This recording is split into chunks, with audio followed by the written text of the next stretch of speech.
नमस्कार मंडळी. चला तर आपण एकदम गावरान पद्धतीने गावाकडच्या ज्या शेंगा भेटतात ना, आबईच्या शेंगा म्हणून किंवा याला पठाडीच्या शेंगा देखील म्हटलं जातं, याची आज आपण भाजी बनवणार आहोत काळ्या मसाल्याची. यापुढे चिकन मटनसुद्धा फिकं पडेल इतकी मस्त आणि भन्नाट चवीची भाजी लागते.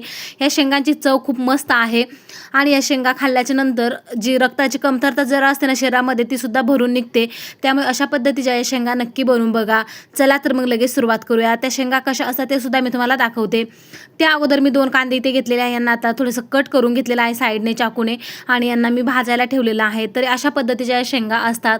अशा कोवळ्या बघून घ्यायच्या आणि खूप मस्त लागतात या शेंगाची भाजी. अगदी वेगळी आणि नॉनव्हेजच्या चवीची जी भाजी लागते. त्यामुळे तुम्ही अशा पद्धतीच्या शेंगा जर भेटल्या तर नक्कीच बनवून खावा. खूप मस्त याची चव लागते. चला तर आता यांना स्वच्छ धुवून घेतलेलं आहे.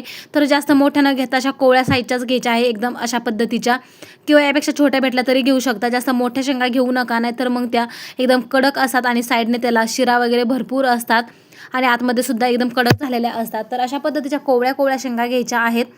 तर कोवळ्या म्हणजे जास्त बारीक पण नका घेऊ. तर या पद्धतीच्या, यापेक्षा थोड्याशा कमी असेल तरी घेऊ शकता आणि यापेक्षा थोड्याशा मोठ्या असतील तरीसुद्धा घेऊ शकता. चला तर याचे छोटे छोटे भाग अशा पद्धतीने कट करून घ्यायचे आहेत. तर ही शेतामध्ये शेंगा आहेत, तर आईने दिलेल्या होत्या गावी गेले तेव्हा. तर आता या शेंगाची भाजी मी तुम्हाला करून दाखवते. जर तुमच्याही घरी असतील या शेंगा किंवा बाजारात जर तुम्हाला दिसल्या तर नक्कीच घ्या आणि खूप मस्त अशा पद्धतीची चविष्ट भाजी नक्की बनवून खा. भाकरीसोबत, भातासोबत खूप मस्त ही भाजी लागते. चला तर सगळ्या शेंगा आपण याच पद्धतीने कट करून घेणार आहोत. तर ती थोडीशी मोठी होती, तर त्यापेक्षाही छोटी ती शेंगा आहे. तर अशा कोवळ्या घेतल्या की कट करायला सुद्धा सोपं जातं. जर जाड्या असतील, थोड्या मोठ्या असतील तर त्या कट करायला सुद्धा थोडंसं अवघड जातं, कारण थोड्याशा कडक झालेल्या असतात वरचे सालं वगैरे. त्यामुळे अशा पद्धतीच्या शेंगा घ्यायच्या या साईजमध्ये, किंवा यापेक्षा थोड्याशा मोठ्या असतील तरीसुद्धा चालणार आहे. चला तर मग सगळ्या शेंगा मी या पद्धतीने कट करून घेतलेल्या आहेत. आता एका कढाईमध्ये टाकून घेऊयात. यामध्ये 1 तांब्या भरून पाणी टाकायचं किंवा 1-1.5 ग्लास पाणी टाकायचं आणि ह्याला आपल्याला गॅसवरती उकळायला ठेवायचं आहे. शेंगा आपल्या शिजून घ्यायच्या आहेत, म्हणजे त्यातलं लालसर पाणी जे असतं ना, चिकट पाणी असतं, ते आपलं पूर्णपणे काढून टाकायचं. त्यानंतर इथे वाटण तयार करायचं. इथे हरभरा डाळ, 2-3 हिरव्या मिरच्या घेतलेल्या आहे, खोबरं घेतलेलं आहे, याला भाजून घेऊयात. कांदे भाजून तयार झालेले आहेत.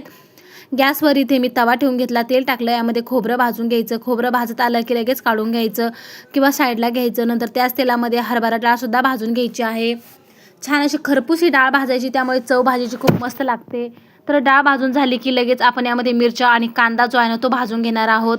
तर कांदा तेलामध्ये थोडासा परतून घेतल्यामुळे चव खूप मस्त लागते. आता मिरच्यासुद्धा भाजून घ्यायच्या आहेत. इथे मी धने वापरले नाही, तर धना पावडर जर असेल तर तुम्ही तीच वापरू शकता, किंवा नसतील तरी ते धने भाजून घातले तरी देखील चालणार आहे. परंतु माझ्याकडे धना पावडर असल्यामुळे मी धन्याची पावडरच वापरणार आहे. तर कांदा छान असा फोडून घेतला आणि मिरच्यासुद्धा भाजून झालेल्या आहेत. आता एका प्लेटमध्ये मी सगळं काढून घेतलं आणि आता यामध्ये लसूण, मीठ घालायचं आणि बारीक वाटण तयार करून घ्यायचं आहे पाणी घालून. तर अशा पद्धतीचं हे काळं कालवण खूप मस्त लागतं. अगदी झटपट तयार होतं, कमी वेळेमध्ये आणि एकदम भन्नाट चवीचं तयार होतं. चला तर आता मीठ टाकून घेतलं आणि पाणी घालून वाटण तयार करून घेतलेलं आहे. तर शेंगासुद्धा शिजून घेतलेल्या आहेत. तर बघू शकता बऱ्यापैकी शेंगा शिजलेल्या आहेत. 70 ते 80 या शेंगा शिजलेल्या आहेत. तर नखाने तोडल्यावरही लगेच तुटली जाते. आता मी त्याला थंड पाण्यामध्ये टाकून घेतलेला आहे आणि आता गॅसवर कढाई ठेवली. यामध्ये 2-3 चमचे तेल टाकून घ्यायचं. तेल गरम झालं की यामध्ये मी आता धना पावडर टाकून घेणार आहे. जर तुम्ही धन्याची पावडर वापरणार असाल तर पावडरच वापरा, नसेल वापरणार तर धने घातले इथे भाजून तरी देखील चालणार आहे. आता धना पावडर टाकून घेतली. 1 चमचा कांदा लसूण मसाला, हळद, गरम मसाला, घरगुती मसाला टाकून घेतला, कोथिंबीर टाकून घेतली. आता छान मिक्स करून घ्यायचं आणि ज्या शेंगा शिजून घेतलेल्या होत्या ना, त्यासुद्धा लगेच मसाल्यामध्ये टाकून घ्यायच्या, म्हणजे भाजीची चव किंवा शेंगा एकदम चविष्ट लागतात. आता शेंगा टाकून घेतलेल्या आहेत, छान मसाल्यामध्ये मिक्स करून घ्यायच्या. 1-5 मिनिटांसाठी याला मिक्स करायचं. त्यानंतर जे वाटण तयार करून घेतलेलं होतं काळ्या मसाल्याचं, ते सुद्धा लगेच टाकून घ्यायचं आहे. तर तुमच्याकडे जे पावडर मसाले असेल ते इथे तुम्ही वापरू शकता. नुसता कांदा लसूण मसाला वापरला तरी देखील चालणार आहे, किंवा घरगुती मसाला असतो तो वापरायचा. चला तर मग आता लगेच वाटण टाकून घ्यायचं. छान असं मसाल्यामध्ये याला मिक्स करायचं शेंगा आणि हे वाटण, खूप मस्त चव येते. आता छान 1-5 मिनिटांसाठी आपण याला परतून घेणार आहोत. तर बघू शकता किती मस्त अशी भाजी दिसत आहे. जर तुम्हाला रस्सा बनवायचा नसेल तर तुम्ही अशा पद्धतीची सुकी भाजी करून खाऊ शकता. आता 1-5 मिनिटं याला परतून घ्यायचं आणि अशीच चपाती भाकरीसोबत खाऊ शकता. आता इथे मी रस्सा बनवत असल्यामुळे इथे मी पाणी टाकून घेतलेलं आहे. तर इथे मी नॉर्मल पाणी वापरलेलं आहे, गरम अजिबात केलेलं नाही. चला तर मग जेवढी बनवायची तेवढं इथे पाणी टाकलेलं आहे. जास्त पातळसुद्धा करू नका, थोडीशी दाटसर असेल भाजी तर चवीलासुद्धा मस्त लागते. चला तर छान अशी मिक्स करून घेतली. आता इथे मिडियम गॅस ठेवायचा आणि भाजी छान अशी उकळून घ्यायची आहे. रस्सा थोडासा दाटसर झाला की भाजी एकदम मस्त अशी चविष्ट लागते.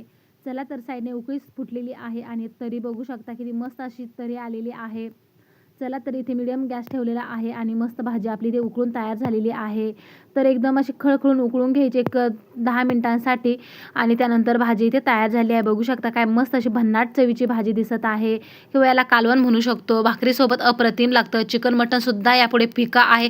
इतकी चवदार आणि चविष्ट ही भाजी किंवा हे कालवण झालेलं आहे. रंग अप्रतिम आलेला आहे. यासोबत मी ज्वारीची भाकरी बनवलेली होती. मस्त काला चुरून ही भाजी खूपच मस्त लागलेली आहे.